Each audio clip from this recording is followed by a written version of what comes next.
মোমো খেতে তো আমরা খুব ভালোবাসি, কিন্তু মোমোর চাটনিটা যদি একটু অন্যরকম হয়। এই গরমকালে প্রচুর কাঁচা আম পাওয়া যায়।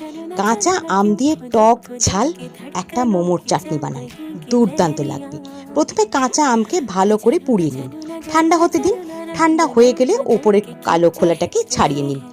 তারপরে আমের ছোট ছোট টুকরো করে নিন। এবার একটা মিক্সির জারে টুকরো করে রাখা আম, অনেকটা পরিমাণ রসুন, কাঁচা রসুন আর লাল লঙ্কা, আমি 3টে দিয়েছি, আর পরিমাণ মতো নুন দিয়ে একটা সুন্দর পেস্ট বানিয়ে নিন। হয়ে গেল মোমোর রসুনের চাটনি, মানে কাঁচা আম দিয়ে রসুনের চাটনি। এই চাটনিটা যে শুধু মোমোতে ভালো লাগবে তা নয়, লুচি, পরোটা, ভাত, রুটি সবের সাথে ভালো লাগবে। শুধু মুখেও কিন্তু এই চাটনিটা খেতে অসাধারণ লাগে।